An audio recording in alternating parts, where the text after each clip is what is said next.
మా పరమ తండ్రి యెహోవా దేవా, యేసుక్రీస్తు ప్రభువా, పరిశుద్ధాత్మ దేవుడా, మేమందరము మీ వాక్యం వినడానికి సిద్ధపడుచుండగా ముందుగా ఇక్కడ ఉండేవాళ్ళు, ఆన్లైన్ ఉండేవాళ్ళు, తర్వాత ఉండబోయే వాళ్ళు అందరినీ కూడా మేము శరీర ప్రాణాత్మల ద్వారా అన్నిటి ద్వారా మేము సమర్పించుకుని మీ మాటలు మేము తీసుకొని ఆ మాటలనే మేము మా జీవితంలో గైకొని రోజువారీ జీవితంలో గైకొని మీరు వాక్యంలో చెప్పిన రీతిలో మా జీవితంలో మార్పులు తీసుకొచ్చి మహిమకరంగా జీవించడానికి కృపనివ్వమని ఇచ్చిన దానికి ధన్యవాదాలు తెలుపుతూ ఈ ఉపదేశంను అటగింప ప్రయత్నం చేస్తున్న సాతాను చీకటి అంధకార శక్తులన్నిటినీ ఆకాశ మండలమందున్న చీకటి సమూహం ఏదైనా అటగింప ప్రయత్నం చేస్తుంటే ఈ క్షణమే యేసు నామములో వెలగొట్టుచు మహిమ ఘనత ప్రభావమని తండ్రిని మీకు ఆరోగిస్తూ యేసు అతి పరిశుద్ధ నామంలో అడిగి వేడుకుని పొందినాము తండ్రి, ఆమెన్ ఆమెన్.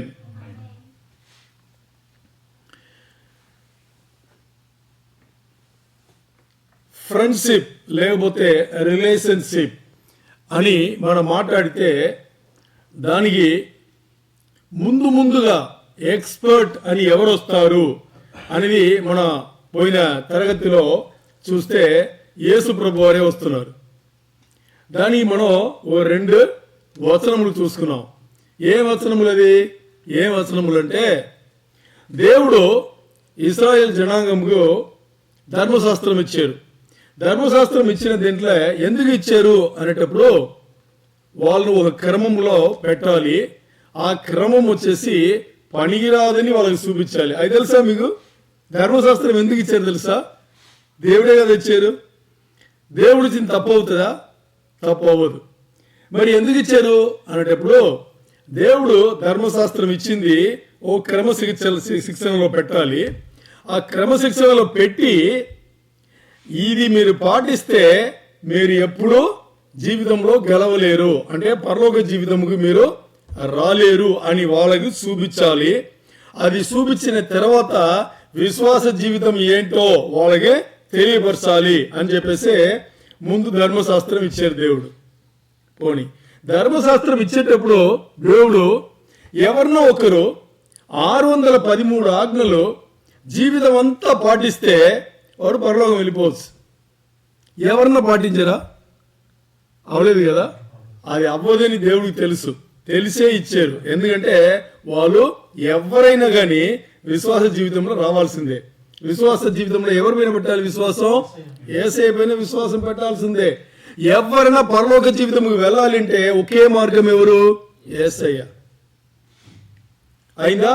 సరే, ఇప్పుడు ఈ సంబంధాలు సరిగ్గా పెట్టుకోవాలి అంటే దేవుడు ఎలా తీసుకొచ్చాడంటే ధర్మశాస్త్రంలో 613 కట్టడలు ఇచ్చేసి, ఆజ్ఞలు ఇచ్చేసి, మరి దానే ఇంకా ఇది పాటించండి 10 కట్టడలను పెట్టి ఆ 10 కట్టడలు ముంగుర్తుగా పెట్టి ఏం చేశారు? దీన్ని పాటించండి చెప్పేసి ఇలా పాత నిబంధన గడిస్తే కొత్త నిబంధనకు వచ్చేటప్పుడు యేసయ్య ఏం చేశారు?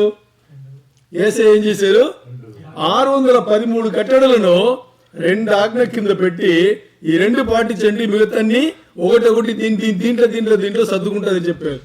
అదే ఇక్కడ మనం చూసాం. మత్తయి 22లో గ్రంథం తీయద్దు. మత్తయి 22లో 35 నుంచి 40 వచనములు. 30 నుంచి 40 వచనములు అంటే ఎన్ని వచనములు మొత్తం?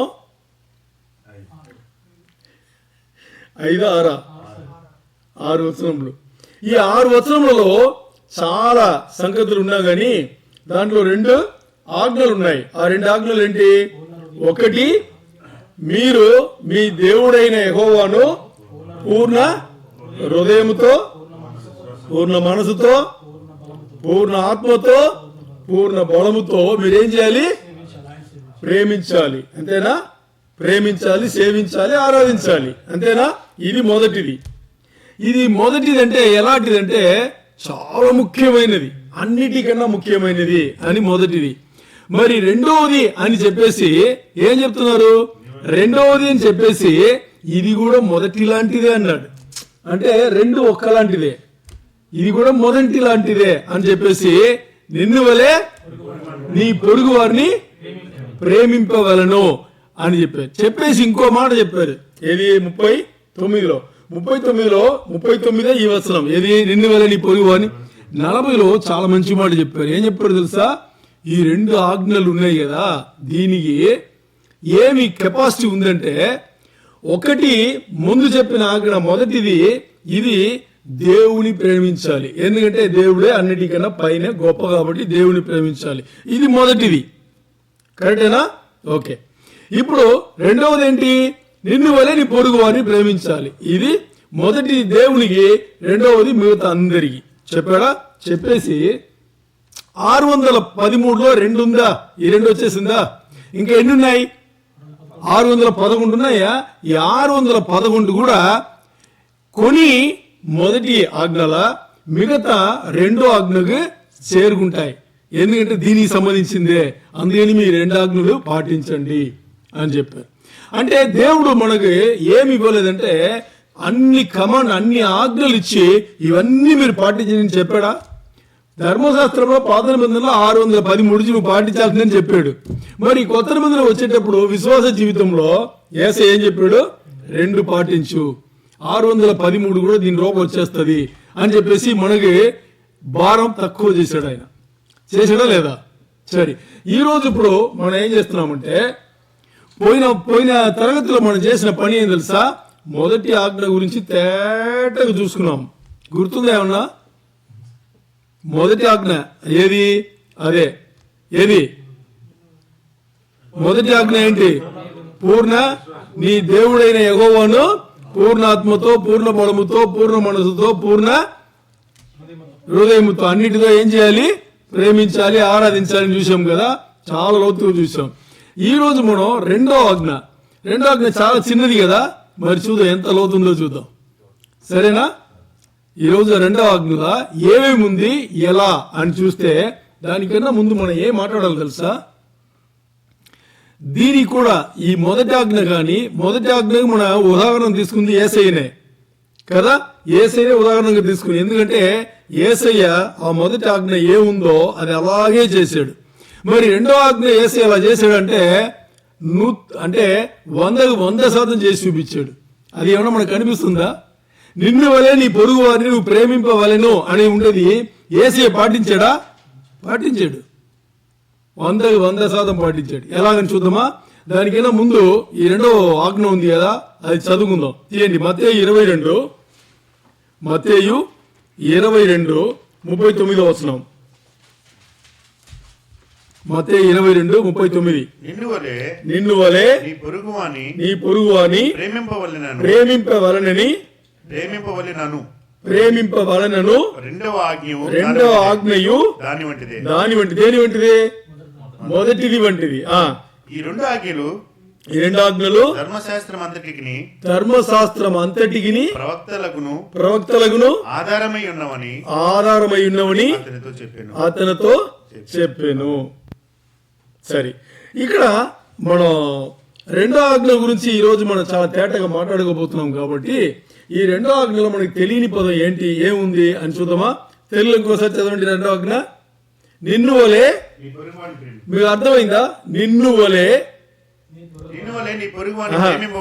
అది కాదు, ఎవడండి? నిన్ను వలె అనే పదం అర్థమైందా? ఏమర్థమైంది? ఒక వ్యక్తి తనను ఎలా ప్రేమించుకుంటారో అలాగే పొరుగు వారిని కూడా ప్రేమించాలి అనేది నిన్ను వలె. ఓకే, మీరు మిమ్మల్ని ఎలా ప్రేమిస్తున్నారు? ఎంత పెద్ద ప్రశ్న తెలుసా ఇది? ఇది మన ఆలోచన కూడా వచ్చిండదు. ఏది? నన్ను నేను ప్రేమించడం ఏంటి, ఇంకోటిని ప్రేమించడమే నాకు రాదు, నన్ను నేను ప్రేమించుకోవాలా, నన్ను నేను ఎలా ప్రేమించుకోవాలా? ఇప్పుడు ఒక వ్యక్తి తనను ఎలా ప్రేమించుకోవాలని తనకు తెలియకపోతే ఇంకోటి ఎలా ప్రేమించాలని తెలుసా? మన లోపం ఎక్కడుంది తెలుసా? మన లోపం ఎక్కడ ఉంది? బయట లేదు, మన దగ్గరనే ఉంది. అంటే నేను ఎందుకు ఇది చెప్తున్నా అంటే, ఎన్నిసార్లు మనం తిట్టుకుంటాం. ఆలోచించండి, అచ్చే అని ఎన్నిసార్లు అనుకుంటాం. ప్రతి ఒక్క విషయంలో బుద్ధి లేకుండా చేశాను, ఇంకోటి ముందే ఒప్పుకుంటాం, దాన్ని బుద్ధి లేకుండా చేశాను ఎన్నిసార్లు చెప్పింటాం. నేను చెప్పినాను, మీరు చెప్పినారు కదా. ఇప్పుడు మనకు అర్థం కాలేదు, మన మంచిది ఏంటి, మన చెడు ఏంటి, మనం ఏమై ఉన్నాము అని మనకు తెలియపోతే మనను మన ముందు ఎలా ప్రేమించాలని తెలియాలి కదా. ఇక్కడ ఇది ఎంత లోతైన ఒక ఆజ్ఞ అంటే దేవుడు వేరేం చెప్పలా. నీకు నచ్చిన దాన్ని నువ్వు ఎలా ప్రేమిస్తావో అలాగే నీ పొరుగు అని ప్రేమించవాలని అని చెప్పాడా? ఎందుకు చెప్పలా? ఎందుకంటే నీకు నచ్చింది ఈ లోకంలో చాలా ఉన్నాయి, నువ్వు ఈజీగా ప్రేమించగలవు. బట్ దేవుడు ఎందుకు ఈ మాట పెట్టాడు తెలుసా?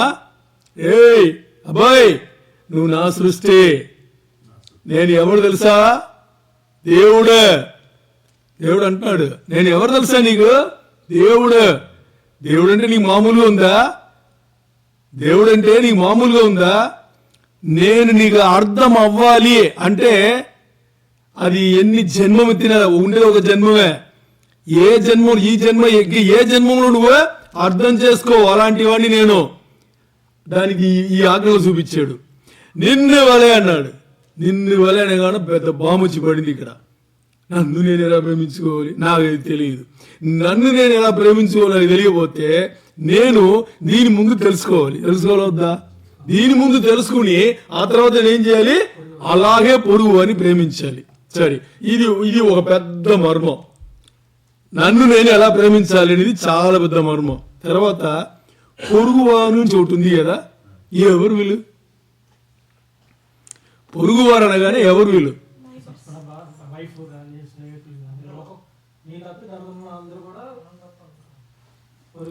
మనం తప్ప అందరూ పొరుగువారే కదా, ఇలాగే అనుకున్నాం కదా. మరి ఈ ఆజ్ఞలో దేవుడు అలా చెప్పలా. ఎలా చెప్పలా? ఇంతవరకు మనం ఏమనుకున్నామో అలా అనుకుని కూడా మనం ఆ పని చేసామా? ఇప్పుడు ఏదైతే పొరుగు వారిని మనకు అర్థమైందో ఆ అర్థమైన దానినే చేస్తున్నామా? ఆ పొరుగు వారిని ప్రేమిస్తున్నావా? నాకు ఓపెన్ చెప్పండి, పెళ్ళైన వాళ్ళు ఎవడన్నా ఒక్కడు భార్యను ప్రేమించాడా? చెప్పాలి.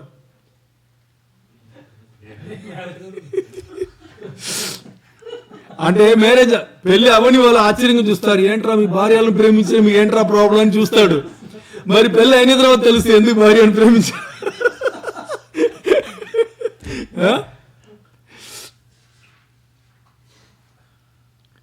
ఓపెన్ చెప్పేస్తున్నావు కదా, నన్ను తప్పితే మిగతా అందా ఎవరు అంటే నా భార్య, నా పిల్లలు. ఓపెన్ చెప్పండి, పిల్లల్ని ఎంతమంది ప్రేమించారు చెప్పండి. పిల్లలను భార్యను నియంత్రణలో పెట్టారు, కండిషన్ కింద పెట్టారు. మీరు ఎవరన్నా అంతే, నేనేంతే మీరేంతే. ఏం చేస్తున్నావు? నేనేం అనుకున్నానో అదే, అలాగే నా భార్య ఉండాలి, నా పిల్లలు అలాగే ఉండాలి. నేనేం అనుకున్నానో అలాగే నా భార్య నడుచుకోవాలి, అలాగే నా పిల్లలు కూడా నడుచుకోవాలి. ఇది ప్రేమ కింద వస్తుందా, నియంత్రణ కింద వస్తుందా? నియంత్రణ కింద వస్తుంది. ఎందుకు పరిత్యాగ పత్రికలు వస్తుంది తెలుసా మీకు? ప్రేమ లేదక్కడ, ఏముంది? నియంత్రణలు ఉంది. కండిషన్ కింద తీసుకెళ్ళిపోతున్నాం, ఇలాగే ఉండాలి. ఎందుకంటే ఏమనుకున్నామంటే నేను ఇది ఆలోచన చేస్తున్నా, ఏది? నా భార్య ఇలాగుంటే తనకు మంచిది, నా పిల్లలు ఇలాగుంటే వాళ్ళకి మంచిది అని నేను ఆలోచన చేస్తున్నా. మరి ఎందుకు వాళ్ళు అలా ఉండరు అంటే దేవుడు ఇక్కడ తప్పు చేశాడండి. చెప్పాలా? ఏం చెప్పు? దేవుడు చేసిన తప్పు చెప్పాలా? నీ ఎలాగ స్వేచ్ఛ సంకల్పం ఇచ్చాడో అదే స్వేచ్ఛ సంకల్పం నీ భార్యకి ఇచ్చాడు, నీ పిల్లలకి ఇచ్చి తప్పు చేశాడు దేవుడు. ఈ దేవుడు చేసిన తప్ప రైటా? దేవుడు తన బిడ్డలను అందరినీ ఒక్కలాగా చూస్తున్నాడు. మరి దేవుని బిడ్డలైన మనకు సంబంధించిన వాళ్ళను వేరేలాగా చూస్తున్నాం. మరేమో మనం మాట్లాడుకుందాం, దేవుడు తన గుణగణంలో మనకి ఇచ్చాడని. మరి దేవుడు అలా ఆలోచన చేసి ప్రతి మనిషి స్వేచ్ఛ సంకల్పం ఇస్తే నువ్వెవడు మధ్యలో? నువ్వు భర్త అయితే, నువ్వు సంపాదిస్తే నెలకి నువ్వు 30 రోజుల తర్వాత ఒక జీతం తీసుకొచ్చావు కాబట్టి నువ్వు ఏందైనా చేస్తావా? అలాగైతే నువ్వు భార్య భర్తగానే ఉండు, నువ్వు పని పోలా, నువ్వు జాబు వెళ్ళా, నీకు జీతం లేదు, నీ భార్య సంపాదిస్తుంది. అక్కడ నీ భార్య నీకు భర్త అవుతుందా? హలో, అవ్వదు కదా. భర్తనే, భార్యనే. దేవుడు చేసిన గొప్ప కార్యం ఇక్కడ ఏంటంటే తన సృష్టిలో ఉన్న అన్ని మానవులకు స్వేచ్ఛ సంకల్పం పెట్టాడు, ప్రతి వాళ్ళకి పెట్టాడు. అందుకనే ఇక్కడ ఈ పదం రాయబడింది, ఏమని? నిన్ను వలే. ముందు అది అర్థం అవ్వాలి. నిన్ను వలే అది అర్థమవుతే పొరుగు వారిని అర్థమవుతుంది. నిన్ను వలే అర్థం కాలేదు కాబట్టి పొరుగు వారు అర్థం కాలేదు. నాకు చెప్పండి, మీరు చెప్పండి, మీ పొరుగు వాళ్ళని ఎంతమంది, ఇప్పుడు ఏదైతే పొరుగు వాళ్ళకి మీరు అర్థం పెట్టుకున్నా అదే అర్థమే పెట్టుకుందాం, ఎంతమందిని మీరు ప్రేమించారు చెప్పండి? చెప్పండి, ఒక్కరి కూడా ప్రేమించాలా? మరేమో మన దేవుని బిడ్డలు వారం సగంగా వస్తాము, ఆరాధన నన్ను కలిపే మాట్లాడుతున్నా, ఆరాధన చేసుకుంటాం, పాటలు విర్రవి పాడేస్తాం, అర్థం తెలుసో తెలియదో పాటలు పాడేస్తాం, అన్ని పనులు చేసుకుంటాం, దేవుని బిడ్డలు అనుకుంటాం. నేను మిమ్మల్ని డిస్కరేజ్ చేయాల, అట్లీస్ట్ ఇలా మాట్లాడితే మీరు అది అర్థం చేసుకుంటారు, అర్థం చేసుకునే ప్రయత్నం చేస్తారు అని మిమ్మల్ని ఉత్సాహపరుస్తున్నా. ఇప్పుడు పెద్ద ప్రశ్న ఏంటంటే, రెండో ఆజ్ఞల నన్ను నేను ఎలా ప్రేమించుకోవాలి? మొదటి ప్రశ్న. రెండవ ప్రశ్న ఏంటి? నా పొరుగు వాళ్ళు ఎవరిని తెలియట్లా. ఇప్పుడు ముందు నన్ను నేను ఎలా ప్రేమించాలని తెలిస్తేనే ఆ తర్వాత నేను పొరుగు వాళ్ళు ప్రేమించాలి. పొరుగు ఈ ముందు ప్రశ్నకి నాకు ఆ సమాధానం వచ్చినా కానీ ఎవరిని ప్రేమించాలని తెలియని వాళ్ళు ఎవరిని కూడా తెలియట్లా. పొరుగు వాళ్ళు ఎవరు? వెంటనే ఓపెన్ చెప్పేస్తాను, నా భార్య, నా పిల్లలు, పక్కనింటి వాడు, ఎదురింటి వాడు, ఆ ఇంటి వాడు, ఈ ఇంటి వాడు. వాళ్ళు కాదు, వాక్యాలా చెప్పరా? సరే, ఈరోజు మన ధ్యానం వచ్చేసి నిన్ను వలే నువ్వు ఎలా నిన్ను నువ్వు ఎలా ప్రేమించాలనేది పైన కాదు, సరేనా? అది మీ ప్రాబ్లం. ఇది మీకు ఎలా నచ్చినారో నచ్చలేదో, మీలో ఏమి మీకు నచ్చిందో మీకు ఇవన్నీ మీ ప్రాబ్లం. అది బయటికి రాదు, బయటికి తెలియదు తెలియదు. మరి పొరుగు వాళ్ళనేది ఎవరిని తెలియాలి కదా. ఒకరోజు దీనికి మీకు సమాధానం వస్తుంది. ఏది? ఓకే, నన్ను నేను బాగా చూసుకోవాలి. ఇప్పుడు మిమ్మల్ని చూస్తే మీరు అందరూ మిమ్మల్ని బాగా చూసుకుంటున్నారు. ఎందుకు చెప్పండి? చిరిగిపోయిన బట్టలు ఎవరైనా వేసుకున్నామా? లేదు.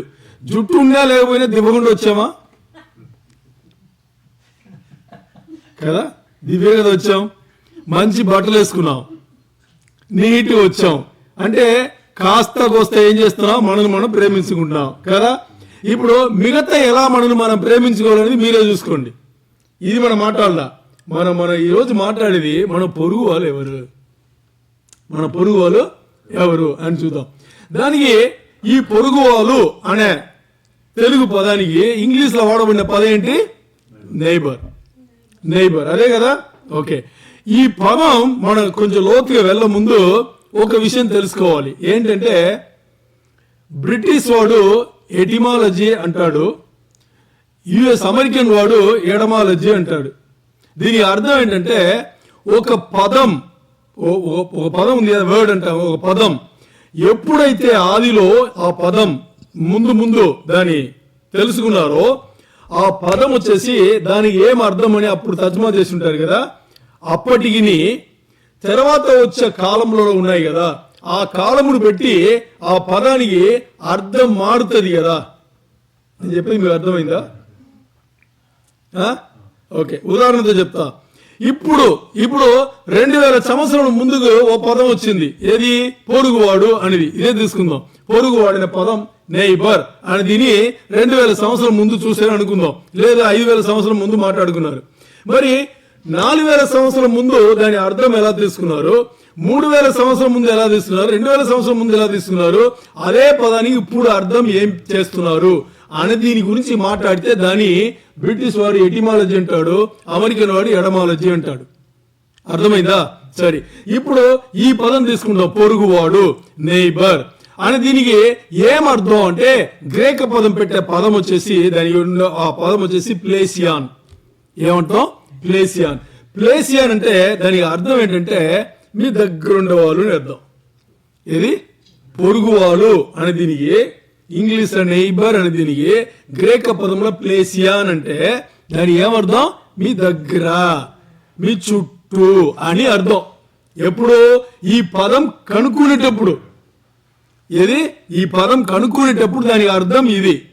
మరి బైబిల్లో రాయబడిన ఈ నైబరెన్స్ ఉంది కదా ఇంగ్లీష్ లా, దానికి ప్లేసియాన్ అనే గ్రేక పదముకు ఇప్పుడు అర్థం, ఎటమాలజీ ప్రకారం ఇప్పుడు అర్థం చూసుకుంటే నీ నీ నీ దగ్గర నీ పక్కన ఎవరున్నారో వాళ్ళే నీ పొరుగు వాళ్ళు అంటే దానికి ఏమర్థం అంటే నీ పక్కన అనగానే మన నార్మల్ ఎలా ఆలోచన చేస్తాం? నా ఇల్లుంది, నా ఇంటి పక్కన ఎవడుంటాడు? ఎదురింటి వాడు ఉంటాడు. నా ఇంటి పక్కన పక్కనింటి వాడు ఉంటాడు. అంటే వీళ్ళు పొరుగు వారా అని అనుకుంటాం కదా. అది కాదు. ఇంట్లో ఉండేటప్పుడు ఇంటి నుంచి బయలుదేరి నువ్వు బయటికి వచ్చేటప్పుడు నీ ఎదురింటి వాడు కూడా బయటికి వస్తే నీ పక్కన వాడే కదా ఉన్నాడు, అప్పుడు వాడే పొరుగువాడు. సరే, బయటికి వచ్చావు, ఆఫీసులో కూర్చున్నావు, నీ పక్కన ఎవరున్నారు? నీ కొలిగి ఉంటాడు, వాడు నీ పొరుగువాడా? కాదు అంటావు. అంతే కదా. మనకు తెలిసిన పొరుగువాడు వాళ్ళు కాదు కదా. వాడు నీ పొరుగువాడే. వాడు కూడా నీ పోని నువ్వు వెళ్తున్నావు, ఏడాడికి వెళ్తున్నావు, ఓ పార్క్ వెళ్తున్నావు, నీ పక్కన ఎవడో ఉన్నాడు, వాడు నీ పొరుగువాడు. అంటే దేవుడు నీ జీవితంలో ఎప్పుడు ఎక్కడ ఎవరిని పెట్టాడో వాళ్ళే నీ పొరుగువాళ్ళు అనేది ఇక్కడ అర్థం. ఇప్పుడు పెద్ద ప్రశ్న వచ్చి పడింది. ఏం తెలుసా? నన్ను నేను ఎలా ప్రేమించుకోవాలో నాకు తెలియదు. నా పొరుగువాడు ఏదో పక్కనింటి వాడు అయితే రోజు మొహం చూసి మొహంలో అలవాటు అయి ఉంటుంది. వాడినా ప్రేమించాలంటే ఏదో ప్రేమించవచ్చు. ఇప్పుడు ఎవడనే తెలియదు, ఎవడెవడు నా దారిలో వస్తాడో వాడు అందరూ పొరుగు అంటే నేను ఎలా ప్రేమించాలి?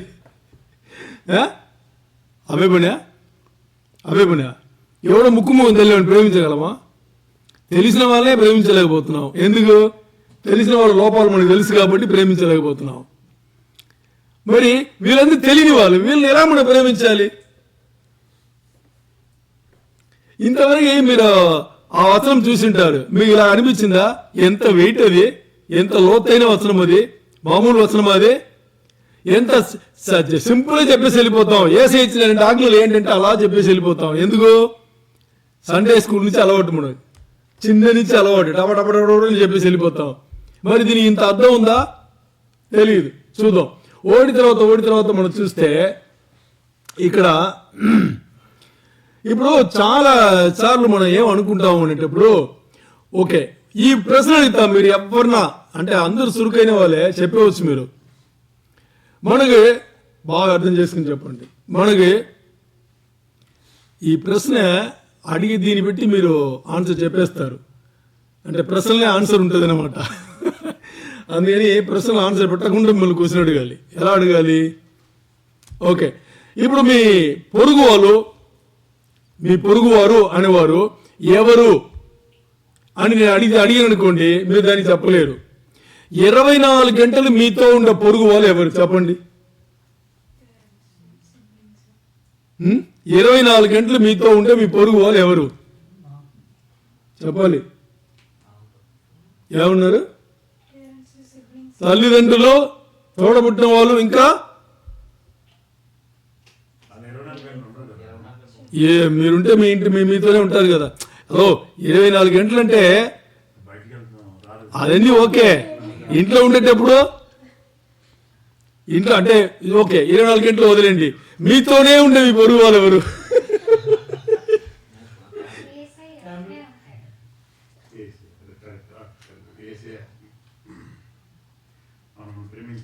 ఎలా చెప్తున్నావు యేసయ్యనే మనతో ఉంటాడని? చెప్పండి చూద్దాం. జస్టిఫై చేయండి. యేసయ్యనే మనతో ఉంటాడు అని ఎలా చెప్తాం?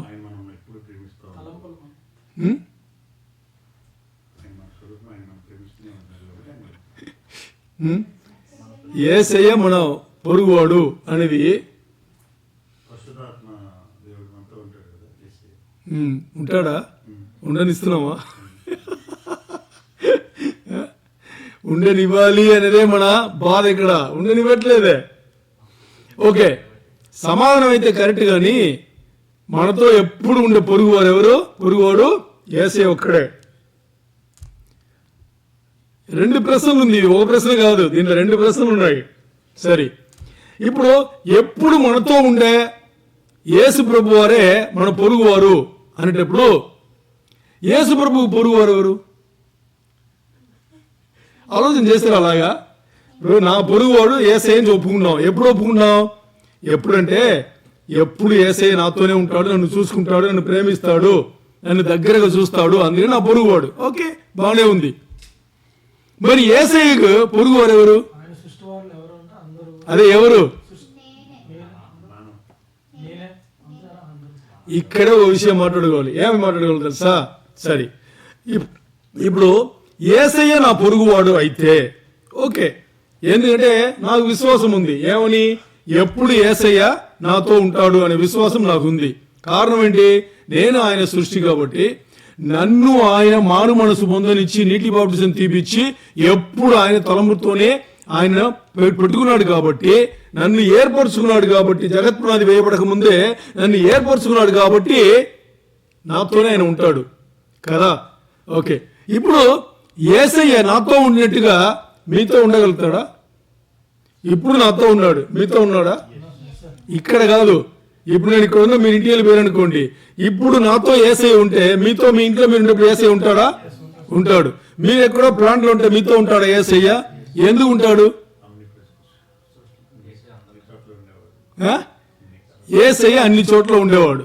సరే, ఇప్పుడు ఈ సమయంలో నేను మిమ్మల్ని ప్లాంట్ పంపిస్తా, మిమ్మల్ని మీ రూమ్ పంపిస్తా, సరేనా? నేను ఇక్కడ ఉన్నా, నాతో యేసయ్య ఉన్నాడు, ప్లాంట్లో మీతో యేసయ్య ఉన్నాడు, మీతో మీ ఇంట్లో ఉన్నాడు, మీ రూమ్ లో ఉన్నాడు. నిన్న ఇదే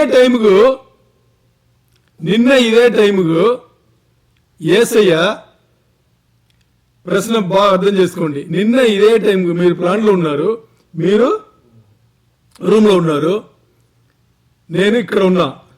ఇప్పుడు నిన్న కూడా ఇది జరిగింది అనుకుందాం. ఇప్పుడు నాతో బాగా అర్థం చేసుకుంటే కానీ మీకు అర్థం కాదు. ఇప్పుడు నాతో యేసయ్య ఉన్నాడు, ఇప్పుడు మీరు రూమ్ లో ఉన్నారు, మీతో యేసయ్య ఉన్నాడు ఈ క్షణంలో. ఇప్పుడు మీరు ప్లాంట్ లో ఉన్నారు, మీతో యేసయ్య ఉన్నాడు. ఇప్పుడు ఈ సమయంలో, నిన్న ఈ సమయంలో నేను ఇక్కడే ఉన్నా, మీరు ప్లాంట్ ఉన్నారు, మీ రూమ్ లో ఉన్నారు, యేసయ్య మనతో ఉన్నాడా? ఓకే, నిన్న ఉన్న యేసయ్య బాగా అర్థం చేసుకోండి, నిన్న మన ముగ్గురితో ఈ 3 ప్లేస్లో ఉన్న యేసయ్య ఇప్పుడు ఈ క్షణములో మీ రూమ్ లో ఉన్నారు, మీరు ప్లాన్ నేను ఇక్కడ ఉన్నాను, యేసయ్య మనతో ఉన్నాడు కదా. ఇక్కడ ఉండే యేసయ్య ఇప్పుడు నిన్న ఉన్న యేసయ్య ఉన్న స్థలంలో ఇప్పుడు ఉన్నాడా? ప్రశ్న అర్థమైందా? కన్ఫ్యూజ్ అయిందా?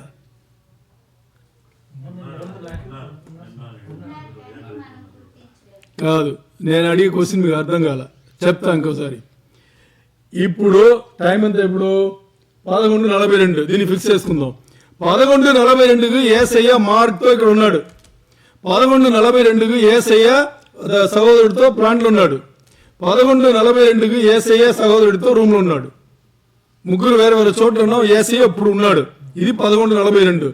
నిన్న 11:42కు ఇదే సహోదరుడు రూమ్ లో ఉన్నాడు, ఇదే సహోదరుడు ప్లాంట్ లో ఉన్నాడు, మార్క్ ఇక్కడ ఉన్నాడు. నిన్న కూడా యేసయ్య ఉన్నాడు, అక్కడ ముగ్గురుతో ఉన్నాడు.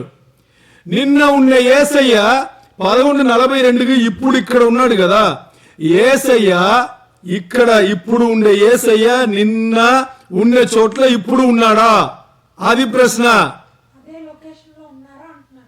ఉన్నాడా? ఎలా చెప్తున్నారు ఉన్నాడని? నిన్న అయిపోయింది కదా.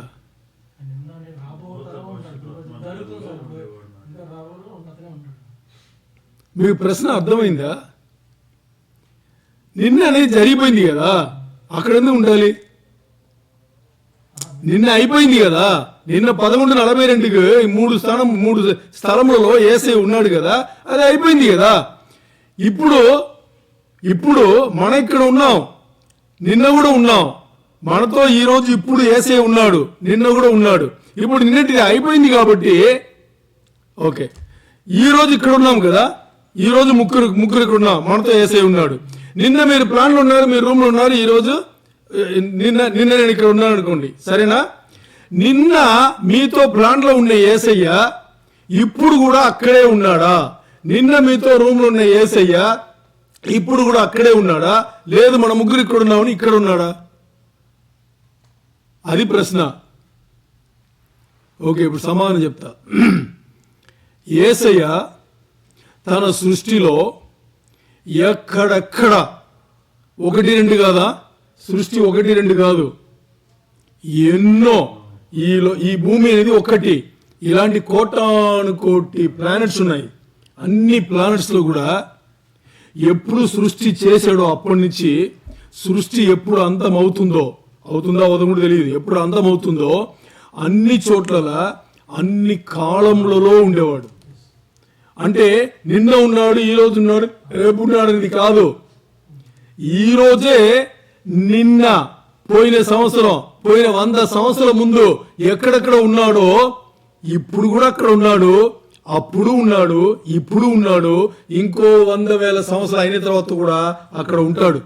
అంటే ఆయన కంటికి ఆయన సన్నిధి, ఆయన ప్రెసెన్స్ వచ్చేసి ఎలా ఉంటుందంటే అన్ని కాలంలో ఉంటుంది. ఎందుకంటే ఆయన కాలము కానీ, సమయము కానీ, స్థలము కానీ లోబడిన వాడు కాదు. ఆయన సమయమును స్థలమును లోబడిన వాడు కాదు, దానికి పైనున్నవాడు. మరి యేసయ్య శరీరధారిగా వచ్చేటప్పుడు ఆయన సమయమును స్థలమును లోబడే వచ్చాడు. ఎందుకంటే శరీరధారిగా వచ్చాడు అంటే అర్థం ఏంటి? యేసయ్య ఒక చోట్ల ఉంటే ఇంకో చోట్ల ఉండలేడు. యేసయ్య ఒక చోట్ల ఉంటే ఇంకో చోట్ల ఉండలేడు. శరీరధారిగా వచ్చాడు కాబట్టి. ఎందుకు అలా వచ్చాడంటే, ఎందుకంటే ఫిలిప్పి 2:6 తీయదు, ఫిలిప్పి 2:6-7 చెప్పిన రీతిలో చదువుతారా? చదవండి, గట్టి చదవండి, వెంటనే చదవండి. ఆయన దేవుని స్వరూపము కలిగిన వాడయుండి, దేవునితో సమానముగా ఉండుట విడిచిపెట్టకూడని భాగ్యమని ఎంచుకొనలేదు గాని మనుషుల పోలికగా పుట్టి దాసుని స్వరూపము ధరించుకొని తనను తానే రిక్తునిగా చేసుకొనెను. మరియు ఆయన ఆకారమందు మనుష్యుడుగా కనబడి మరణము పొందనంతగా అనగా శిలువ మరణం పొందినంతగా విధేయత చూపిన వాడే తనను తాను తగ్గించుకొనెను. అదండి ఇది చివరిలో చెప్పారే, తనను తాను. అక్కడ ఇంగ్లీష్ లో గేవ్ అప్ అనే పదం చూసారా? ఆయన దేవుడు అనే స్థానం నుంచి ఏం చేసుకున్నాడు? తగ్గించుకున్నాడు.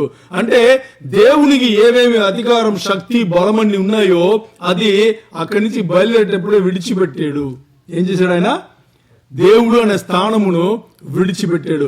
ఆ గేవప్ అనే పదం ఉంది కదా, దానికే అక్కడ గ్రేక పదం వచ్చేసి కెనోహో అంటారు. దీని ఏమర్థం అంటే తనను తాను రిక్తినిగా చేసుకున్నాడు అన్నారా మీరు తెలుగులో? రిక్తినిగా అంటే ఎంటీ చేసుకున్నాడు. ఎంటీ అంటే తన సర్వాధికారమును, తన బలమును, తన అధికారమును అన్నిటిని ఏం చేస్తున్నాడు? ఆయన ఎంటీ చేశాడు. ఓకే, ఇక్కడ ఆ కెనోహోన్స్ ఉంది కదా, టు ఎంటీ అంటే దాని ఏమర్థం అంటే ఆ గ్రేక పదంలో దాని అర్థం ఏంటంటే ఎవరు ఆయన అడగల. బాగా అర్థం చేసుకోండి. యేసయ్యను నువ్వు దేవుని స్థానము నుంచి తగ్గించుకుని నువ్వు శరీరధారిగా వెళ్ళి ఈ పని చేయని తండ్రి చెప్పలా, ఇంకా వేరే ఎవరు చెప్పలా, ఎవరు అడగల. ఇది యేసయ్య తనంత తానే తీసుకునే నిర్ణయం. సృష్టి కోసం దేవుడు తనంత తానే తీసుకునే నిర్ణయం. అందుకనే ఆయన ఏం చేశాడు? అన్నిటినీ వదిలిపెట్టేసి రిక్తునిగా చేసుకుని ఆయన ఈ లోకంకి వచ్చారు అనేది చాలా చాలా ఇంపార్టెంట్, అర్థం చేసుకోవాలి. ఎందుకంటే గ్రీక్ గ్రామర్ ఉంది కదా, ఇప్పుడు ఇంగ్లీష్ గ్రామర్ లా సబ్జెక్ట్, ఆబ్జెక్ట్, ప్రిడికేట్ అని చదివారా? ఎప్పుడున్నా చదివారా? విన్నట్టేనా ఉందా? సబ్జెక్ట్, ఆబ్జెక్ట్, ప్రిడికేట్ ఉందా? ఇది ఎక్కడ చెప్తారంటే మెయిన్ గా యాక్టివ్ వాయిస్, పేసివ్ వాయిస్ చదివేటప్పుడు చెప్తారు. దీన్ని నేర్పుతారు. సబ్జెక్ట్ అంటే ఒక సెంటెన్స్ ఉందనుకోండి, దాంట్లో సబ్జెక్ట్ అంటే చేసేవాడిని సబ్జెక్ట్ అంటారు, లేకపోతే ఆ పనిని చేసే వాళ్ళను చేసే దానిని సబ్జెక్ట్ అంటారు. ఆబ్జెక్ట్ అంటే ఎవరు ఈ పనిని రిసీవ్ చేసుకుంటారో దాన్ని ఆబ్జెక్ట్ అంటారు. అర్థమైందా? ఇక్కడ ఈ కెనోహో ఈ పదంలో ఏమి చెప్పబడింది అంటే చాలా తేటగా చెప్పబడింది. సబ్జెక్టు ఆయననే, విషయం కూడా ఆయననే. అందుకనే ఆ పదం వాడబడింది. ఇక్కడ ఎందుకు ఈ గేవప్ అని దీనికి ఆ పదం వాడబడింది గ్రేక పదం అంటే చేసింది ఆయన్నే, సబ్జెక్ట్ కూడా ఆయన్నే, మొత్తం పని ఆయనదే కదా. ఆయనే నిర్ణయం తీసుకున్నాడు, ఆయనే దహన బలిగా వచ్చాడు, బలి అర్పణగా వచ్చాడు. అర్థమైందా మీకు? సబ్జెక్ట్, ప్రిడికేట్, ఆబ్జెక్ట్ అన్ని ఆయన్నే. అందుకని ఆయనకి ఎవరు చెప్పలా ఏది నువ్వు వెళ్ళి పని చేస్తారని చెప్పలా. ఆయనంత తనంత తన నిర్ణయం తీసుకున్నాడు. మరి అలా వచ్చాడు కాబట్టి, శరీరధారిగా వచ్చాడు కాబట్టి ఆయనకి లిమిటేషన్ ఉంది. అందుకనే తీయద్దు. యోహాను 11వ అధ్యాయంలో 1-6 చూస్తే లాజరస్ మరణం మనకు తెలుసు. లాజరస్ మరణం చూడండి ఎలా జరిగింది. ఆయన ఎక్కడో ఉన్నాడు, ఉండేటప్పుడు ఆయనకి ఇన్ఫర్మేషన్ అందుతుంది. అందితే ఆయన అక్కడి నుంచి ఏమైనా చేశాడా? ఆయన దేవుడు అంటే అక్కడి నుంచి ఏమైనా చేసి ఉంటాడు కదా, ఏం చేయలా. ఇన్ఫర్మేషన్ రాగానే 2 రోజులు డిలే చేశాడు. మరి వచ్చేటప్పుడు అప్పుడే మన నుంచి 4 రోజులు అయిపోయిన నుంచి వాక్యం చెప్తుంది కదా. వచ్చిన తర్వాత ఏం చేశాడు? ఆయన ఏం చేయాలో చేశాడు. మరి అక్కడ ఉండేటప్పుడు ఏమైనా చేయగలిగాడా? లేదు, చేయలేదు కదా. ఎందుకు చేయలేదు? ఆయన శరీరధారినే వచ్చాడు.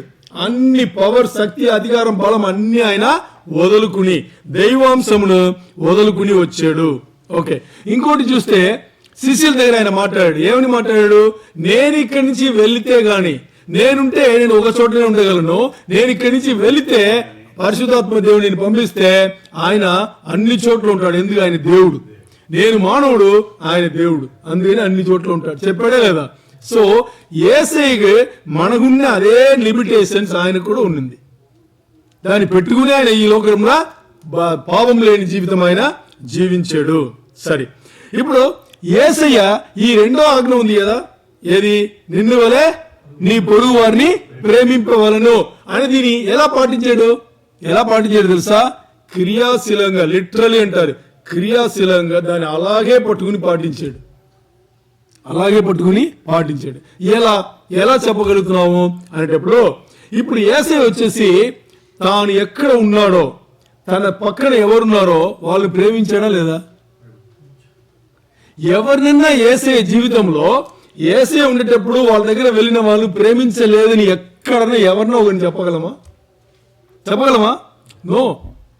ఎందుకంటే మొదటి ఆజ్ఞను ఎంత 100% పాటించాడో అలాగే 2వ ఆజ్ఞను కూడా ఆయన ఏం చేశాడు? అలాగే పాటించాడు. ఆయన దగ్గర వచ్చిన వాళ్ళను ఎవరైనా ఏదైనా ఏ అవసరంలో వచ్చినా కానీ ఆయన ఏం చేశాడు? ప్రేమించాడు. ఎలా ప్రేమించాడు తెలుసా? ఆయన దగ్గర ఎవరున్నారో వాళ్ళనే ఆయన పొరుగు వాళ్ళు అనుకున్నారు. ఆయన పక్కన ఎవరున్నారో, ఇటువైపు అటువైపు చుట్టూ ఎవరున్నారో వాళ్ళనే పొరుగు వాళ్ళని అనుకున్నారు. ఎందుకంటే మీలాగా నాలాగా మాట్లాడడానికి పొరుగు వాళ్ళని, నా పక్కన వాడు ఎదురింటి వాడు మాట్లాడని యేసయ్య ఇల్లు లేదు. యేసయ్య ఏం లేదు? ఇల్లు లేదు.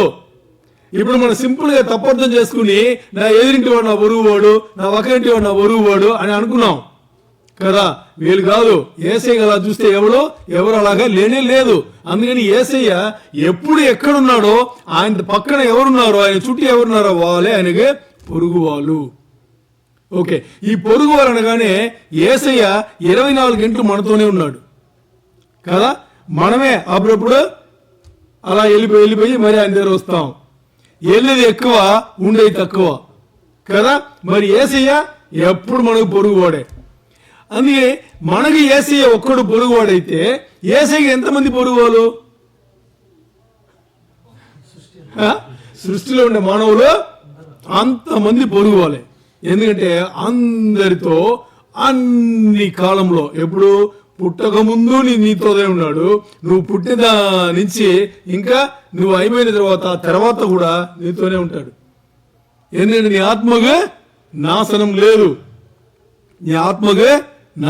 లేదు. అందుకని యేసయ్యకు సృష్టిలో ఉండే అంతమంది పొరుగు వాళ్ళే, అంతమందిని ఒకేలాగా ఆయన ఏం చేశాడు? ప్రేమించాడు. చాలా చాలా ఇంపార్టెంట్. ఇప్పుడు చూసుకుందాం మార్క్ 5:22. మార్క్ 5:22-24 వరకు చదవండి. మార్క్ సువార్త 5వ అధ్యాయంలో 22, 23, 24 చదవండి త్వరగా. ఆయన సముద్ర తీరంలో ఉండగా సమాజ మందిరపు అధికారులలో యాయిరును అనునొకడు వచ్చి ఆయనను చూచి ఆయన పాదముల మీద పడి, యేసయ్య పాదముల మీద పడి, నా చిన్న కుమార్తె సావనై ఉన్నది, అది బాగుపడి బ్రతుకునట్లు నీవు వచ్చి దాని మీద నీ చేతులుంచవలనని ఆయనను మిగుల బతిమాలాడుకొనగా ఆయన అతనితో కూడా వెళ్ళాను. ఒక జన సమూహమును ఆయనను వెంబడించి ఆయన మీద పడుచుండిరి. ఆమేన్. ఈ సీన్ అర్థమైంది కదా. యాయిరు కుమార్తె విన్నాం కదా. యాయిర్ అనేది ఒక సమాజ మందిరంలో ఒక అధికారి. ఆ అధికారి వచ్చేసి యేసయ్య కాళ్ళబడి నమస్కరించి ఏం చేస్తున్నాడు, నా చిన్న కుమారతి చావనై ఉన్నది అంటే చచ్చిపోతుంది, అంటే మరణ పడకలు ఉన్నాయి, నువ్వు వచ్చి చేయి చాపి నువ్వు ప్రార్థన చేస్తే అమ్మాయి బతుకుతాయి అని చెప్పేసి కాళ్ళ పడితే అప్పుడు యేసయ్య ఏం చేస్తున్నాడు, వెళ్తున్నాడు. వినండి బాగా, యేసయ్య తనతో వెళ్తున్నాడు. వెళ్ళేటప్పుడు చాలా మంది వెంబడిస్తున్నారు, ఎక్కువ మంది ఆయన పైన పడుతున్నారు. సరేనా? ఓకే. ఇది జరుగుతున్నప్పుడు ఆయన వెళ్తున్నప్పుడే ఏమవుతుందంటే 12 సంవత్సరాల నుంచి, ఎన్ని సంవత్సరాల నుంచి, 12 సంవత్సరాల నుంచి రక్తపీడిక అంటారు కదా, అంటే బ్లీడింగ్, రక్తస్రావం అంటారు కదా, దీని ఈ రోజుల్లో క్యాన్సర్ అంటారు. 12 సంవత్సరాల నుంచి అలాంటి ప్రాబ్లం ఉంటే దాన్ని క్యాన్సర్ అంటారంట. అది ఒక రకమైన క్యాన్సర్. సరేనా? అలాంటి జబ్బుండే ఒక స్త్రీ చివరి ఇంకా వేరే ఏ దారి లేకుండా, ఎందుకంటే అన్ని దారిలో చూసింది, ఏమి స్వస్థత లేదు, అందుకని చివరిలో ఈ నిర్ణయానికి వచ్చింది. అలాంటి స్త్రీ ముందు బయటికే రాకూడదు. అలాంటి స్త్రీ ఆ రోజుల్లో ఉన్న ఆ దీని ప్రకారం బయటికే రాకూడదు. అలాంటి స్త్రీ వచ్చేసి యేసయ్య లాంటి ఒక పరిశుద్ధుని నీతిమంతుని ముట్టుకోవాలంటే చాలా ధైర్యం కావాలి. మరి ఆ స్త్రీకి వేరే దారి లేక విశ్వాసం కొద్ది నేను ఈ తన నెల్లి ముట్టుకుంటే, అంటే ఎలా నిర్ణయం తీసుకుంది, ఈ తన వస్త్రాలను ముట్టుకుంటేనే నేను బాగుపడతానన్న విశ్వాసం. దాని కొద్ది ఏం చేస్తుందంటే జన సమూహం ముందు పడి ఆయన వస్త్రమును ముట్టుకునింది. అంతే. వస్త్రమును ముట్టుకుంటే ఇప్పుడు చూడండి, జన సమూహములో జనులు చాలా మంది ఆయన మీద పడుతుంటే ఎవరన్నా ఇప్పుడు వస్త్రాలు అన్ని పడుతూనే ఉంటాయి అందరిపైన. మరి యేసయ్య ఈ స్త్రీ ముట్టుకోగానే కాసేపు యేసయ్య వెంటనే అడుగుతాడు, ఎవరో నన్ను ముట్టుకున్నారని. అప్పుడు శిష్యులు ఏం చేస్తారు, ఆయన చూసి ఏళన చేస్తారు, ఏంటి మాట్లాడుతున్నావు నువ్వు, ఇంతమంది నీతో పడుతున్నారు, ఎవరో ఒకరు ముట్టుకుంటున్నావు అని మాట్లాడుతున్నావు ఏంటి అని అడిగేటప్పుడు, కాదు ఎవరో కావాలని నన్ను ముట్టుకున్నారు, నా దగ్గర నుంచి శక్తి బయటికి వెళ్ళింది, నా దగ్గర నుంచి ఒక పవర్ బయటికి వెళ్ళింది అనేటప్పుడు ఇప్పుడు ఈ స్త్రీ బాగుపడింది. మరి అనుకోలే, ఇది యేసయ్యకి తెలిసిపోతాయని అనుకోలే, ఇంతమంది తెలిసిపోతాయని అనుకోలేనప్పుడు ఏమైంది, అప్పుడు వేరే దారి లేదు, ముందు వచ్చే తీరాలి. మరి ఇంకా వేరే ఆప్షనే లేదు కాబట్టి అలా ముందు వస్తే అప్పుడు యేసయ్య చూసి ఏమన్నాడు తెలుసా, నువ్వు ఇలాంటి నీచ స్థాయిలో ఉండేటప్పుడు నాలాంటి పరిశుద్ధిని ఎలా ముట్టుకోగలవు అని అడిగడా? ఏమన్నాడు, నీ విశ్వాసం నిన్న స్వస్థపరిచింది, బాగా చేసింది అన్నాడు. అంటే నిన్ను వలే నీ పొరుగు వారిని ప్రేమింపవలను అని దీనికన్నా ఇంకా ఎక్కువ ఏం కావాలి ఆలోచన చేయండి. ఏం కావాలి మీకు? ఎవరు వచ్చినా ఎవరు ఉన్నారో ఓకే. ఇప్పుడు అలాంటి ఒక వ్యక్తి యేసయ్య అంత జన సమూహంలో అంతమంది వెంబడిస్తూ అంతమంది ఆయన పైన పడుచుండేనంటే ఎందుకు ఆయనకు ఈ పని, ఆయన ఎందుకంటే ఆయన అందరినీ తన పొరుగు వారిని ఎవరు అనుకున్నారంటే తనకి ఎవరు పక్కన ఉన్నారో, తండ్రిని దేవుడు ఎవరినైతే జీవితంలో యేసయ్య జీవితంలో పెట్టారో వాళ్ళందరినీ పొరుగువారుగా చూసి అందరినీ ఏం చేశాడు, ఆయన ప్రేమించాడు. చాలా చాలా ఇంపార్టెంట్. ఎవరైతే వచ్చారో వాళ్ళందరినీ ప్రేమించాడు, ఎవరైతే ఆయన దగ్గరకు వచ్చారో అందరి పరిచర్య ఆయన చేశాడు. ఈ రోజు దేవుడు మన దగ్గర నుంచి కూడా ఎదురు చూసేది అదే. మనను పొరుగువారు అనగానే ముందుండే ఇంటివాడు, పక్కన ఉండే ఇంటివాడు, వెనకుండే ఇంటివాడు, పక్కన వీధి వాడు, మా ఊరు వాడు, లేకపోతే ఇలాంటి దేశంలో వచ్చిన తర్వాత మా దేశం వాడు, మా దేశం వాడు అని మన మాట్లాడని ఆయన చెప్పడా. ఆయన ఏం చెప్తున్నాడు, దేవుడు నీ జీవితంలో ఎవరిని నీ దగ్గర పెడుతున్నాడో వాళ్ళే నీ పొరుగు వాళ్ళు, వాళ్ళతో సంబంధం సరిగ్గా పెట్టుకో అంటున్నాడు. మీ జీవితంలో ఎవరిని పెట్టాడు ఆలోచన చేయాలి. ఇప్పుడు మీరు మీ జీవితంలో రోజువారీ జీవితంలో మీ దగ్గర ఎవరిని పెడుతున్నాడు దేవుడు, వాళ్ళే మీ పొరుగు వాళ్ళు మీరు ప్రేమింపవాలని అనేది బైబిల్ ఇక్కడ చెప్తుంది. సరే, ఇంకోటి చూద్దాం. లూకా 10:25, లూకా 10:25 నుంచి 29 వరకు చదవండి. చాలా మంచి ఒక అంశం ఉంది. ఇదిగో ఒకప్పుడు ధర్మశాస్త్ర ఉపదేశకుడు ఒకడు లేచి లేచి బోధకుడా నిత్య జీవమునకు బాగా చూడండి, ఈ ప్రశ్న చూడండి. ధర్మశాస్త్రం బాగా తెలిసినవాడా ప్రశ్న అడుగుతున్నాడు. చెప్పండి. బోధకుడా నిత్య జీవమునకు యేసుని చూసి అడుగుతున్నాడు. నిత్య జీవముకు వారసుడు నగుటకు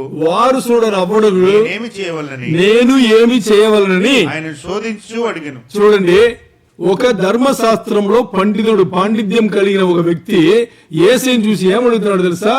నేను ధర్మశాస్త్రం నాకు అన్ని తెలుసు, ధర్మశాస్త్రాన్ని బోధించేవాడిని, నేను నిత్య జీవముకు వెళ్ళాలి అంటే ఈ జీవితం అయిన తర్వాత ఉండే జీవితంలో నేను వెళ్ళాలంటే నేనేం చేయాలి అని అడుగుతున్నాడు. అడగగానే యేసయ్య ఏం చెప్పాడు చూసారా? చెప్పండి, చదవండి. అందుకు ఆయన ధర్మశాస్త్రమందేమి రాయబడి ఉన్నది, ధర్మశాస్త్రమందు ఏమి రాయబడి ఉన్నది, నువ్వు ఏమి చదువుచున్నావు అని ఆయన అడగగా దానికి పాండిత్యం కలిగిన వాడు అప్పుడు సమానం చెప్తున్నాడు. ఏమని? నీ దేవుడైన ప్రభువును వినండి, నీ దేవుడైన ప్రభువును నీ పూర్ణ హృదయముతోను, నీ పూర్ణ హృదయముతోను, పూర్ణ మనసుతోను, నీ పూర్ణ శక్తితోను, పూర్ణ శక్తితోను, నీ పూర్ణ వివేకముతోను, నీ పూర్ణ వివేకముతోను ప్రేమింపవలెనని. ఇది ఎవరు చెప్తున్నారు? అతనే చెప్తున్నాడు. ఆ ధర్మశాస్త్రపు పండితుడు ఎవడున్నాడో అతనే. యేసయ్య నువ్వేం ధర్మశాస్త్రం చదవలేదా అని అడిగితే చదివేందుకు అంటే ఇదే ఉంది అని ఆయనే చెప్తున్నాడు. చదవండి. రెండవది ఏంటి? నిన్ను వలె నీ పొరుగు వారిని ప్రేమింపవాలని రాయబడి ఉన్నదని చెప్పాను. చూడండి, ఇప్పుడు ఇంకోసారి సిచ్యువేషన్ అర్థం చేసుకోండి. ఒక ధర్మశాస్త్రం బాగా తెలిసిన ఒక వ్యక్తి, పాండిత్యం కలిగిన వ్యక్తి యేసయ్య దగ్గర వచ్చి నేను పరలోక జీవితం వెళ్ళాలంటే ఏం చెయ్యాలి అని అడిగితే దాని యేసయ్య ఏమన్నాడు ఆయనతో? నువ్వేం ధర్మశాస్త్రం చదవలేదా? మోసే చెప్పిన ధర్మశాస్త్రం నువ్వు ఏం తెలుసుకున్నావు అని అడిగితే దాని అతను ఏం చెప్తున్నాడు? నేను నా దేవుడైన యెహోవాను పూర్ణాత్మతో, పూర్ణ బలముతో, పూర్ణ హృదయంతో, పూర్ణ శక్తితో, ఇక్కడ వివేకం కూడా ఉంది, పూర్ణ వివేకంతో నేనేం చేయాలి? నా దేవుణ్ణి ప్రేమించాలి. రెండవది నన్ను వలె నా పొరుగు వారిని నేను ప్రేమించాలి అని సమాధానం ఎవరు? అతనే చెప్తున్నాడు. అయిందా? దానికి యేసయ్య ఏం చెప్పాడు తెలుసా? చదవండి. అందుకు యేసయ్య నువ్వు సరిగా ఉత్తరం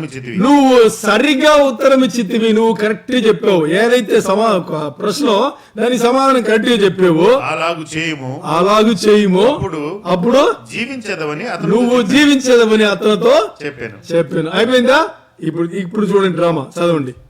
అయితే ఇప్పుడు అతను వదల దాంతో యేసయ్యను అతను దాంతో వదల. ఇప్పుడు అడుగుతున్నాడు. అయితే తాను నీతిమంతుడు అంటే ఈ రెండు ఆజ్ఞలు కరెక్ట్ గా పాటించాలి అనే ఒక ఆవేదన రూపంలో ఉంది కాబట్టి ఇప్పుడు దీన్ని అడుగుతున్నాడు. చెప్పండి. కనబరుచుకున్న గోరి అతడు అవును గాని పొరుగు వాడెవడని యేసుని అడిగాను. ఆ పొరుగు వారు ఎవరని యేసుని అడిగాను. ఎవరు? ధర్మశాస్త్రంలో పాండిత్యం కలిగిన ఒక వ్యక్తి దీన్ని నిజంగా పాటించి పరలోకం వెళ్ళాలి అని చెప్పేసి నిజమైన మనసు కలిగిన వాళ్ళే అతను ఏం చెబుతున్నాడు యేసయ్యతో? దయచేసి నా పొరుగువాడు ఎవరని చెప్తావా? నేను ప్రేమించడానికి రెడీ ఉన్నా. ఎందుకంటే దేవుడు నాకు ఎవరో తెలుసు, నేను ధర్మశాస్త్రం చెప్పింది దేవుడు నేను ప్రేమిస్తున్నాను, అది ఓకే. ఇప్పుడు నా పొరుగువాడు ఎవడు? ఎందుకంటే నాకు పరలోక జీవితం కావాలి అని యేసయ్యతో అడుగుతున్నాడు. మీకు అర్థమైందా? ఓకే. దానికి యేసయ్య ఏం చెప్పాడు తెలుసా? అలా వద్దు, దాంతో అయిపోయింది. దానికి యేసయ్య ఏం చెప్పాడు తెలుసా? దీనికి సమాధానం ఇవ్వడానికి యేసయ్య చెప్పింది మంచి సమరియడు అనే ఒక ఉపమానం ఉంది కదా, ఉపమానం చెప్పాడు. ఏం చెప్పాడు? మంచి సమరియడిన ఉపమానం, గుడ్ సమరిటన్ అంటాం కదా, ఆ ఉపమానం చెప్పాడు. ఓకే, ఇప్పుడు ఆ ఉపమానంలో ఏముంది మనం మాట్లాడుకుందాం. బాగా వినండి, ఇంతవరకు మనం మాట్లాడిందే ఉపమానంలో ఉంది. యేసయ్య చెప్పాడు. ఏం చెప్పాడు తెలుసా? ఇప్పుడు కథ చెప్తున్నాడు యేసయ్య. ఓకే, దారిలో ఒక వ్యక్తి గాయపడి పడిపోయి ఉన్నాడు, లేవలేకుండా ఉన్నాడు, ఇంకా ఏం చేయలేడు, వాడు ఎవరో సహాయం చేయాలి. అప్పుడు అటువైపు ఒక పండితుడు వెళ్తున్నాడు. ఎవడు? లేవీయుడు. దానికన్నా ముందు ప్రీస్ట్ వెళ్తాడు, శాస్త్రి వెళ్తున్నాడు. శాస్త్రి వెళ్ళి ఏం చేశాడు తెలుసా? అలా నేరు వచ్చినవాడు అక్కడ అడ్డంగా వాడు పడి ఉంటే నేరు వచ్చినవాడు పక్కన తప్పుకుని మొహం ఒకలాగా చూపించుకుని అలాగా ఏంటి తీట్లాలని చెప్పేసి అలా వెళ్ళిపోయాడు. ఇది ఎవరు? శాస్త్రి చేసిన పని. రెండవది ఎవడొచ్చాడు? అదే దారిలో లేవీయుడు వచ్చాడు. లేవీయుడు వచ్చి ఏం చేశాడు? లేవీయుడు చేసేది పని మాత్రమే. లేవీయుడు దేవుని మందిరంలో ఏం చేస్తాడు? పనులు చేస్తాడు, అంతే కదా. సో లేవీయుడు చూసి ఇది నా పని కాదు, ఏదైనా దేవుడి పని కాదు కదా అని చెప్పేసి, ఇది నా పని కాదని చెప్పేసి పక్కన తప్పుకుని వెళ్ళిపోయాడు.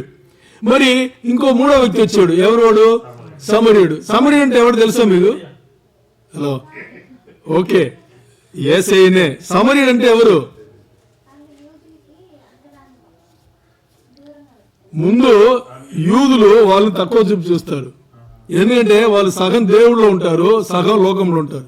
అంటే దేవుని పాటి సగం లోకం సగం దేవుడు అనేది అర్థమైందా? సమరీయుడు, వీళ్ళనే సమరీయులు అంటారు. యూదులు అంటరాని వాళ్ళు, అన్టచబుల్ అంటారు కదా, అలా చూస్తారు. ఓకే, ఈ సమరీయుడు వచ్చాడు. ఇప్పుడు సమరీయుడు రాగానే సమరీయుడు ఏం చేశాడు తెలుసా? నేరుగా వెళ్ళాడు. బాబోయ్, ఎవడోడు చాలా కష్టపడుతున్నాడు అని చెప్పేసి వాడిని అక్కడే ఏం చేయాలో ఫస్ట్ ఎయిడ్ అన్ని చేశాడు.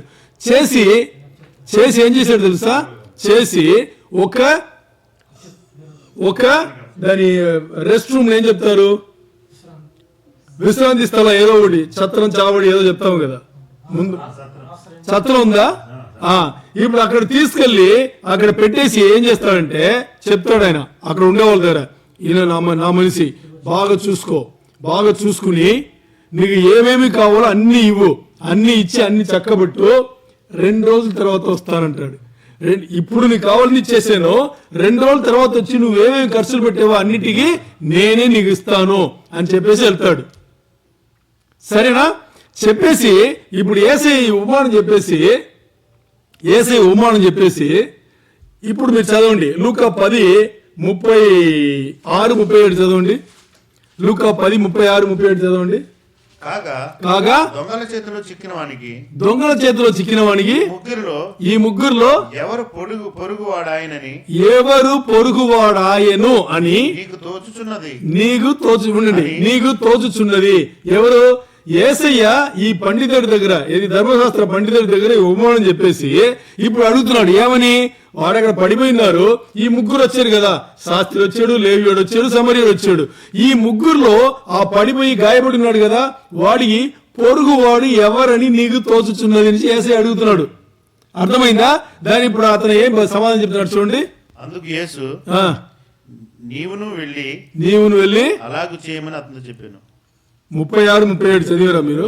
అందుకు అతను అడుగుగా అతని మీద జాలి పడిన వాడే అనెను.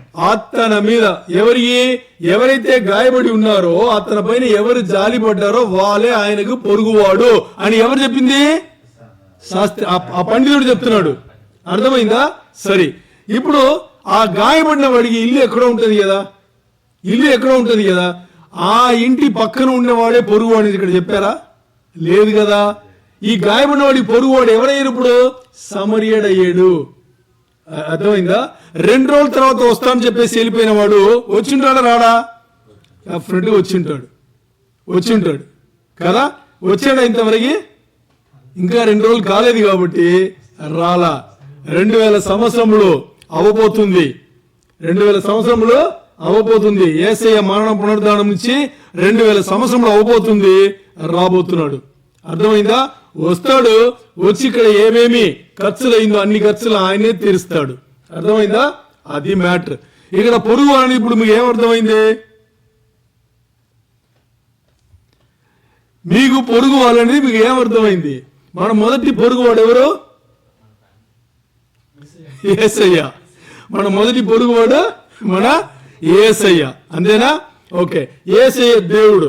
ఇప్పుడు మన పొరుగువాడు ఎవడు? ఈ లోకంలో మన పొరుగువాడు ఎవరు? ముందు యేసయ్య, దాని తర్వాత ఎవరైతే కష్టపడుతున్నారో, ఎవరికైతే సహాయం కావాలో, ఎవరినైతే దేవుడు మన జీవితంలో అప్పుడప్పుడు పెడుతున్నాడో వాళ్ళందరూ మనకే పొరుగు వాళ్ళు. సరే, ఇప్పుడు మనం ప్రాక్టికల్ గా ఒక విషయాన్ని అప్లై చేసుకుందాం. సరేనా? ఓకే, ఇప్పుడు మీరు అందరూ పనిచేస్తున్నారు కదా, అక్కడక్కడ పనిచేస్తున్నారు. వినండి, ఇక్కడ చూడాలి. ఇప్పుడు మీ పని స్థలముకు వెళ్తున్నారు. వెళితే రోజు మీతో పనిచేసిన వాడే, మరీ అంత క్లోజ్ ఏం కాదు. సరేనా? మరి రోజు ఇక్కడ పనిచేసిన వాడే. మీరైతే మీ ప్లాంట్, మీరైతే మీ బండి, లేకపోతే రోడ్డు, మీరైతే మీ ప్లాంట్, మీరైతే మీరు ఎక్కడ చేస్తున్నా ఉన్నారు. ఇప్పుడు మీకు రోజు చూసిన వ్యక్తి మరి అంత భయంకరమైన పరిచయం లేదు. ఆ రోజు ఆయన చాలా బాధలు కూర్చున్నాడు ఆయన. సరేనా? ఓకే, ఇప్పుడు మీరు చూడగానే ఒకలాగా అనిపించింది. ఎందుకంటే దేవుడు మీ ముందు పెట్టాడు, అర్థమైందా? మీ ముందు పెట్టాడు. ఇప్పుడు వాళ్ళు చాలా బాధాకరంగా కూర్చున్నాడు. మీరు 3 విధానంగా ఆ వ్యక్తిని అప్రోచ్ చేయొచ్చు. ఏది? 3 విధానంగా. మొదటిది ఏంటంటే, ఎప్పుడో వస్తాడు, ఈ రోజు ఏదో కొంచెం ఇబ్బంది అయినట్టుంది, ఇంటి ఏదో మాట్లాడింటాడు, లేకపోతే ఏదో జరిగి ఉంటుంది అని చెప్పేసి దాన్ని పట్టించుకోకుండా ఉండొచ్చు. ఇది మొదటిది, సరేనా? రెండవది, ఎందుకు ఎప్పుడు బాగా జాలి ఉంటాడు కదా, ఈ రోజు ఎందుకు ఇలా ఉన్నాడు అని చెప్పేసి దగ్గర వెళ్ళి ఓ 2 జోకులు, భయంకరంగా జోకులు వేసి కొంచెం మోటివేట్ చేసి, ఎల్రా బాబు చేయరా, ఎప్పుడు బాగుంటావు కదా అని చెప్పేసి రావచ్చు. ఇది రెండవది పద్ధతి. మూడవది పద్ధతి, వాడు ఎలా ఉన్నాడో అలాగే పక్కన వెళ్ళి కూర్చుని, ఏంట్రా ఏం ప్రాబ్లం, నువ్వు ఎప్పుడు బాగుంటావు కదా అని వాడి స్థాయికి దిగి వాడితో బాగా మాట్లాడి అన్నీ చేసి వాడి ప్రాబ్లం కనుక్కుని, కాదబ్బా ఇది ఇలా చెయ్యి, నేను కూడా సహాయం చేస్తాను, నాకు అది తెలుసు ఇది తెలుసు, వాళ్ళని తెలుసు వీళ్ళని తెలుసు, లేదు ఇంత ఇది తీసుకో. మూడవది. ఈ 3 ఏం చేస్తారు మీరు? నిజం చెప్పండి ప్లీజ్, అబద్ధాలు ఉండదు. దేవుని మందిరం, నిజం చెప్పాలి. అంత మంచివాడా నువ్వు? సో మూడవది. మీరు రెండవది. నార్మల్గా అదే చేస్తాం. పట్టించుకోండి ఎంతమంది, ఎన్నిసార్లు ఆలోచన చేయండి. రోడ్లో ఏదో జరుగుతుంది కదా, జరిగేటప్పుడు ఎప్పుడు మనం పట్టించుకున్నావా? లేదే. నేను ఒకటి చెప్పాలా మీకు, నేను ఒకటి చెప్తా. నేను దేవుణ్ణిలో రాముందు ఇది జరిగింది, ఓకే? దేవుణ్ణిలో రాముందు ఇది జరిగింది. నేను అప్పుడు ఉండింది వచ్చేసి విశాఖపట్నం, ఆంధ్రప్రదేశ్ విశాఖపట్నం ఉన్నా, సరేనా? ఓకే. నేను ఒక రోడ్లో వెళ్తున్నాను, ఓ బండి 2 వీలర్లో వెళ్తున్నాను.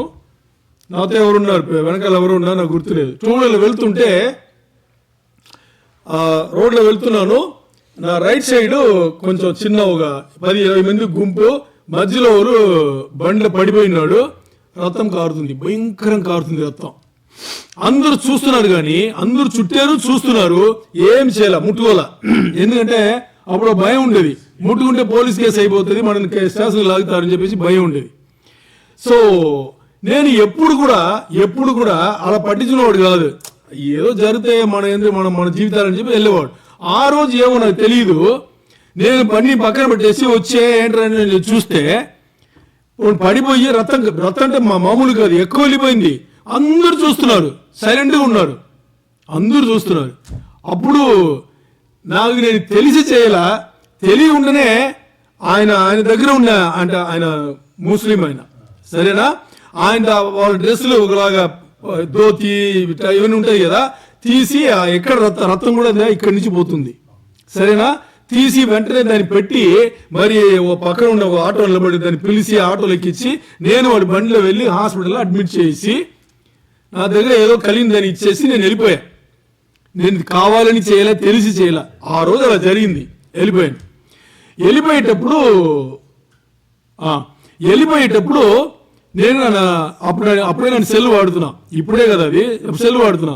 నేను నంబర్ ఇచ్చేసి ఏదైనా అవసరం పెడితే నాకు చెప్పండి చెప్పేసి నేను వెళ్ళిపోయాను, అంతే.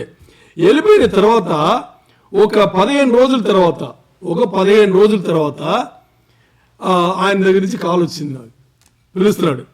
పిలిచి నన్ను అప్రిషియేట్ చేస్తున్నాడు. అప్రిషియేట్ చేసినప్పుడు ఆయన చెప్పింది ఒక మాట చెప్పాడు. ఏం చెప్పాడు తెలుసా? అంతమంది వచ్చారు కానీ మీరొక్కరే నాకు రక్తం ఆపారు.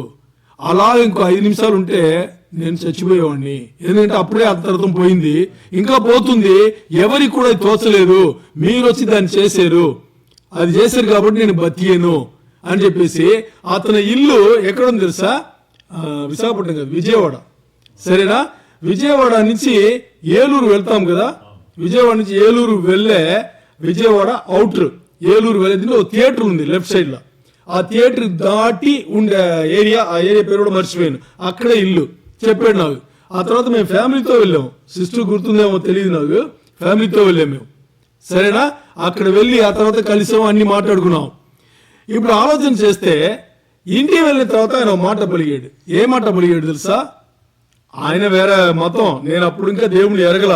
ఓ మాట చెప్పాడు. ఏ మాట చెప్పాడంటే, మీరు బాగుండాలని నేను ప్రార్థన చేస్తున్నా అన్నాడు. అర్థమైందా మీకు? ఓకే, ఇది ఎందుకు చెప్తున్నానంటే దేవుడు ఎప్పుడు కూడా మన ముందు కానీ మనని ఎవరు ముందు కానీ పంపిస్తూనే ఉంటాడు. ఆయన ఏమనుకున్నాడో ఆ పనులు మన ద్వారా కానీ మన కోసం ఇతరుల ద్వారా కానీ చేస్తూనే ఉంటాడు. అందుకని వీళ్ళు ఎవరో అని మనం వెళ్ళిపోయేది కాదు. అప్పుడు తెలియదు, నాకు జరిగింది. ఓకే, మరి ఇప్పుడు మనకు తెలుసు కదా, మన పొరుగు వాళ్ళు ఎవరని తెలుసు కదా, అది దేవుడే పంపిస్తున్నాడని తెలుసు కదా. తెలిసి ఇప్పుడు మనం ఏం చేయాలి? ఆలోచన చేశారా? మనకే బాధ్యత తెలుస్తున్నాడు దేవుడు. దేవుడు ఒక్కరిని మన ముందు పంపిస్తున్నాడు, లేదు మనని ఇంకోరి ముందు పంపిస్తున్నాడు అంటే మన వల్ల ఏదో దేవుడు కోరుకున్నాడు, అందుకని పంపిస్తున్నాడు. లేదు వాళ్ళ జీవితంలో మన సహాయం ఏదో అవసరం పడుతుంది, అందుకని పంపిస్తున్నాడు. దేవుడు మన ముందు ఎవరినో పంపిస్తున్నాడు అంటే మన పొరుగు వాళ్ళుగా పంపిస్తున్నాడు, మనకి బాధ్యతలు ఇస్తున్నాడు, వాళ్ళ పట్ల ఏదో చెయ్యాలి అని చెప్పేసి. దాన్ని ఎరిగి మనం ఏం చేయాలి? చెయ్యాలి. చాలా చాలా ఇంపార్టెంట్. ఇది మనం అర్థం చేసుకుంటే ఈ రెండో ఆజ్ఞ మనకు బాగా అర్థమవుతుంది. ఈ రెండో ఆజ్ఞల ఆ రిలేషన్షిప్, ఆ సీక్రెట్ టు సక్సెస్ఫుల్ రిలేషన్షిప్ ఉంది కదా, రెండో ఆజ్ఞ.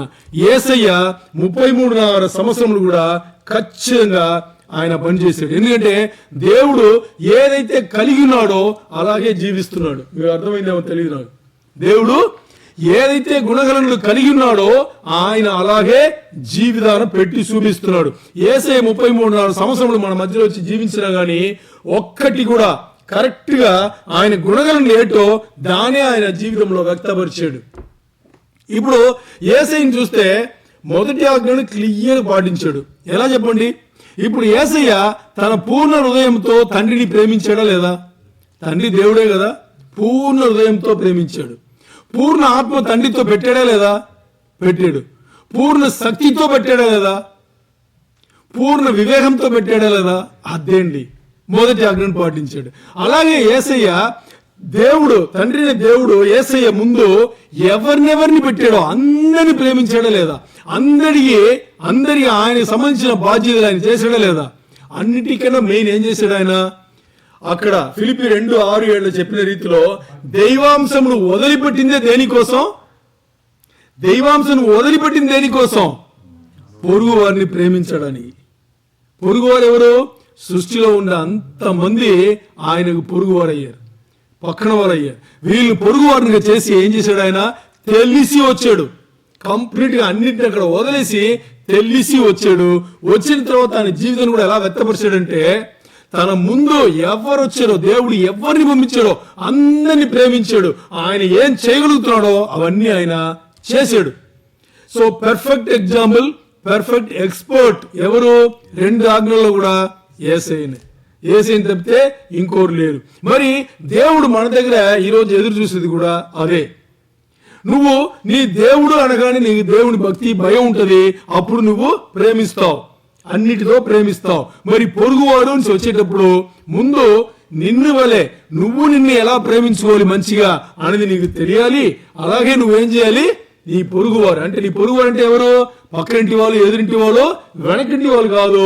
దేవుడు ఎవరిని నీ జీవితంలో పంపిస్తున్నారో వాళ్ళే నీకు పొరుగు వాళ్ళు అవుతున్నారు.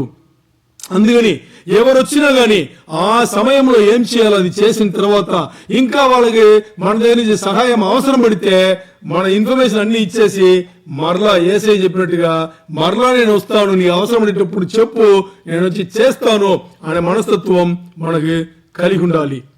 ఎందుకు యేసయ్యను మంచి సమరయుడు అంటారు అంటే, ఎందుకు యేసయ్యని చెప్తారు?